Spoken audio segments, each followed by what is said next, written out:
आज आमे करिबा चूड़ा मिक्सचर। बाहरु किणी आपण माने खाइचंती, थरे घरे करंतु। मात्र 15 रु 20 मिनिट भितरे आपण 1.5 किलो रु 2 किलो चूड़ा मिक्सचर एमती करि परिबे। आउ एयर टाइट कंटेनर रे एमती भरिकी रखि नियंतु, जेतेबेले इच्छा खाइ परिबे। एते टेस्ट एते क्रिस्पी लागिबो ना, बाहरु चूड़ा मिक्सचर आनी खाइबा भूली जिबे। आउ बाहरु आनिले आपण मानकु कॉस्ट भी अधिका पड़ुची। जो माने स्टूडेंट अछंती आउ बैचलर अछंती सेमानको भी एमती करिके दे दियंतु। मासे तक खाइबे, किछि भी खराब हबनी। कम समय भितरे एते सुंदर क्रिस्पी स्नैक्स रेडी करदेबे भाबंतु तो बाहरु आनी काईकी खाइबे। ई वीडियोटी भल लागिबो आपण मानको गोटे अनुरोध रहिला, वीडियोटाकू निश्चिंत भाबरे लाइक करदेबे आउ अन्य मानक सहित शेयर करबाकू केबे भी भूलिबेनी। बे डेरी न करी चलंतु तैयारी करिबा स्टार्ट करिबा चूड़ा मिक्सचर। चूड़ा मिक्सचर तैयारी करिबा पई मु एठारे पतळा वाला चूड़ा नेची। पाखापाखि आधा किलो चूड़ा हबो। जोटा सबुठु पतळा क्वालिटीर चूड़ा देखंतु एमती पेपर परिका चूड़ा, पूरा पतळा क्वालिटी सेई चूड़ा रे ए मिक्सचरटा टेस्ट लागिबो। एकदम पाखरु देखै देउची देखंतु। आमे एठारे तेलटाकू गरम करिबा। तेलटाकू भल भाबरे मु गरम करूची, रिफाइन तेल नेची। चूड़ा पकेला माने देखंतु उपरकू उठी आसीबो, जानिबे जे तेलटा बढ़िया भाबरे गरम हेची। जदि गरम ठीक से हेई नथिबो ताले चूड़ाटा बिल्कुल क्रिस्पी हबनी। देखंतु चूड़ाटा पकेला माने सांगे सांग भूस भूस हेकी उपरकू उठी आसुची, जानिले जे तेलटा गरम हेची ठीक भाबरे। आउ बेसी समय ताको फ्राए करबेनी, सांगे सांग चूड़ाटाकू काढी नबा। जेमती देखिबे चूड़ाटा कला न हुए, एकदम एमती धड़ा थिबो, सांगे सांग उपरकू उठी आसीबो, ताको काढिकी गोटे जगारे रखि जिबा। एमती करिकी मु सबु चूड़ाकू फ्राए करनोची। मन रखिबे तेल को भल भाबरे गरम करिबे। अल्प जदि गरम करिबे चूड़ाटा एमती उपरकू उठिबनी, जानिबे जे तेलटा गरम हेनी। अल्प टिके पकेकी देखिदेले आपनको जणा जिवो। सांगे सांग चूड़ा काढी नबा, आ फ्राए करिबार नाही चूड़ाकू। देखंतु सबु चूड़ाकू एमती मु फ्राए करनेबी। बहुत क्रिस्पी, बहुत टेस्टी ए चूड़ा मिक्सचर। बहुत कम समय लागिबो। आपण माने निश्चिंत भाबरे थरे याकू ट्राए करंतु। जदि थरे ट्राए करिवे ना, बाहरु तो बिल्कुल आनी खाइबाकू इच्छा भी करिवेनी। एते इजिली जदि होउची आमे बाहरु आनी काई खाइबा। देखंतु सबु चूड़ाकू मु फ्राए करनेली। एठारे पाखापाखि 200 ग्राम बादाम मु नेची। आपणको हिसाब रे आपण क्वांटिटी बढ़े भी पारिबे, कमे भी पारिबे। बादामटाकू भी भाजी नबा। बादाम भाजिला परे देखिबे धीरे धीरे बादामटा फाटी फाटी जिवो, जानिबे जे बादामटा हेई गलानी।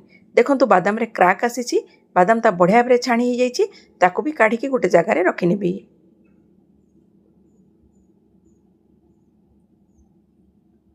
तापरे मु पाखापाखि 50 ग्राम काजू नेची। चाहिले काजूर अमाउंट को भी आपण माने बढ़ेई भी पारिबे। काजूटाकू भी सेमती फ्राए करनबा। हल्का गोल्डन ब्राउन करके फ्राए करिबा। बेसी कला करके कोनोसी जिंस को फ्राए करिबेनी, नहले चूड़ा मिक्सचर टेस्ट पूरा खराब हे जिवो। देखंतु काजू को भी मु काढी नेली। तापरे किसमिस नेची पाखापाखि 100 ग्राम रो। किसमिसटाकू भी भाजी दबा। जानिचंती किसमिसटा तेलरे पकेला माने फुली जाए। फुली गला परे सांगे सांग काढी नबा। आ बेसी समय ताको कला करके फ्राए करिबेनी। किसमिसटाकू भी गोटे जगारे काढी नउची। तापरे 150 ग्राम पाखापाखि नेची चटनी बुट। आपण माने मागी नेबे राशन दुकान ने चटनी बुट, से माने आपण को देई देबे, जोटा कि रोस्टेड चना कहंती। एटा इजिली मार्केट रे मिली जिवो। ताको भी मु किछि समय पय फ्राए करनोची। जेमती हल्का हल्का फ्राए हे जिवो, हल्का हल्का गोल्डन ब्राउन हे जिवो, तापरे आमे आको गोटे जगारे काढी नबा। देखंतु भरिया भरे फ्राए हे गलानी, आको गोटे जगारे काढी नउची।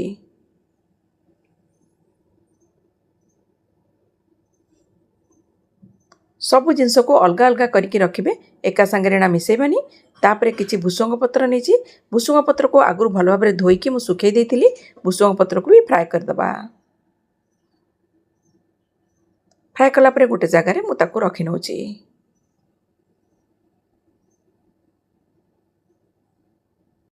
देखंतु चूड़ाटा पूरा भाजिकी रखि देइथिली, जोटा सेटा गरम अछि। गरम थिबा अवस्था रे सबु जिनस को एका संगे मिसेबा। बादाम मंजी भाजिकी रखिथिली, ताको भी पकै नउची। रोस्टेड चना ताको भी पकै नबा। मन रखिबे गरम थिबा अवस्था रे संगे संग मिसेबे। काजू भी पकै नेली, किसमिस पकै नेली, भुसुंग पत्र पकै नबा। आ एथिरे 2 बड़ चामच चीनी पाउडर मु करके रखी ताकू भी पकई नौ 2 बड़ चामच चीनी पाउडर पकई नेली साधा लुण पाखापाखि 1 चामच पकई नौ 1 चामच टिके कम आपण लुण आपण हिसाब से एडजस्ट करेंगे कला लुण आधा चामच पकई नौ काश्मीरी रेड चिली पाउडर 1 चामच पकई नेबी टिके कलर आसीबो राग लंका गुंड 1 चामच पकई नौ राग पई एथरे पकई नबा चाट मसला पाखापाखि 1 चामच मु पकई नेची चाट मसला तापरे सबो जिंस को भल भाबरे मिसई देबा हाथ रे एमती मिसई नियंतु न चाहिले एटा को कोनोसी चामच साहाय्य भी मिसई दे पारिबे मन रखिबे चूड़ाटा जेमती भांगी न जाओ तेणु हल्का हाथ रे जदि एमती मिसई देबे नले एमती उल्टे उल्टे की मिसई दियंतु सब जिंस जेमती भल भाबरे चूड़ा रे कोट हेजिबो भाबिले केते कम समय भितरे चूड़ा मिक्सचर रेडी हो गला बहुत कम समय लागिबो आपण माने निश्चिंत थरे ट्राई करंतु एमती करिकी एयरटाइट कंटेनर रे रखि नबा मन रखिबे जेतेबेले चूड़ाटा ताती थिबो सांगे सांग डब्बारे भरिबेनी किछि समय बाहर रखिदेबे जेमती टिके ठंडा हेजिबो ठंडा हला परे आमे डब्बारे एमती भरि नबा गरम थिबा अवस्था रे भरिले सांगे सांग सिपि जिवो सेटा बांफरे तेणु ठंडा हला परे डब्बारे भरिकी रखिबे एई चूड़ा मिक्सचर को आपण माने निश्चिंत भाबरे घरे थरे ट्राई करंतु निश्चिंत आपण को जणा पड़िबो केते कम समय भितरे एते चूड़ा मिक्सचर मु रेडी कर दे पारिली तेबे आजिर भिडियोटी आपण मानको केमती लागिला जदि भल लागिला तेबे भिडियोटी को निश्चिंत भाबरे लाइक शेयर कर देबे तेबे रहउची पुणी देखा हबो गोटे नुआ भिडियो रे।